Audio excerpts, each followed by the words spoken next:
ready to roll. Action.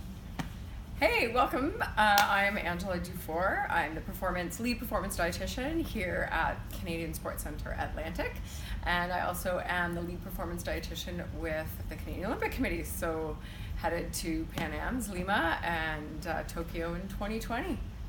Awesome.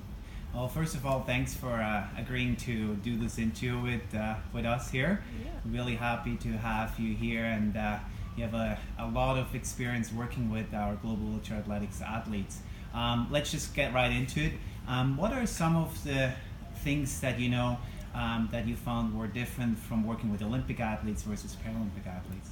Yeah, and again, I mean, that's a group, and then each individual athlete within that group is very individual and specific to their own nutritional requirements based on their discipline, their sport. So it's been very challenging working because we don't have a lot of that science to kind of tell us really where to go. It's kind of a trial and error on a lot of things. However, we do know a few key kind of nutrition considerations that we need to take into account when we're working with para-athletes as opposed to the able-bodied. One is their decreased ability to thermoregulate and through sweat. So hydration needs may be very different from an able-bodied versus a para-athlete. So sodium, electrolytes, all of those requirements may vary in terms of in terms of that athlete and conditions that they compete and train in as well.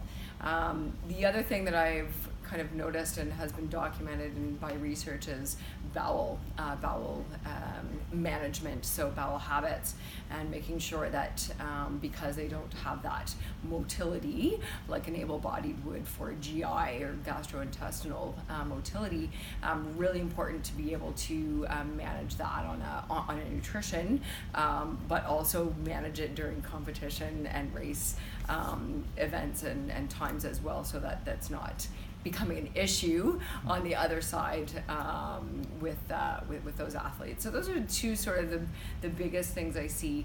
Obviously, the other would be just accessibility to food and being able to prepare foods, and how much longer it might take for them to be able to prepare a simple recovery snack. So having those things or considering those challenges, practical challenges with athletes, and then adding to that when they travel can be very challenging or difficult in order to be able to meet their overall nutrition needs.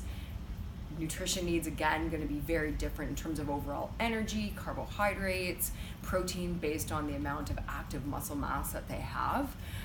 So do we have sort of certain defined guidelines into how to kind of change or alter those general equations or estimated equations for able-bodied for para? We don't. So really being able to dial into exactly what that active tissue is within each individual para-athlete and be able to estimate better nutrition or overall energy requirements for that individual athlete, so that you're not overestimating, causing weight gain, or underestimating, causing fatigue or injury and things like that. So it's been very, very interesting because, again, every individual athlete is so specialized in each case, which kind of makes it challenging but exciting to work with those athletes. So That's awesome.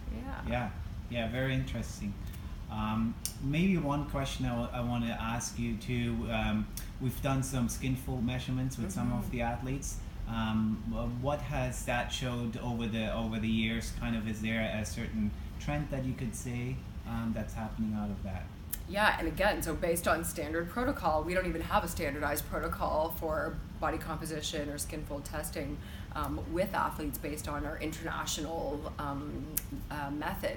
So we adapt as we need to based on areas that are affected with athletes. So we're using those equations and sort of applying them or extrapolating them to each individual athlete situation. So are we even using the right equations? Are we getting accurate assessments. I think the best thing that we can do is measure the individual numbers over time and look at those trends. So, and we've been doing that consistently with a couple of the athletes, and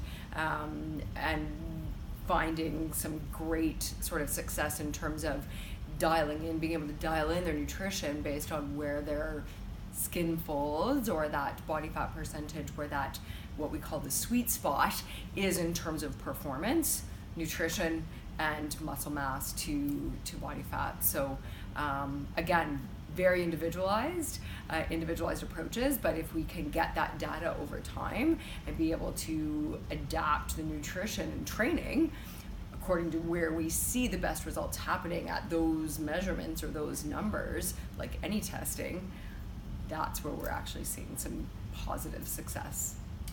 Awesome. Thank you very much, and I'm Angela. thinking of one athlete Yes. in particular. Yes, yeah. We'll hope to have you back soon, and thank you very much. Yeah, thanks.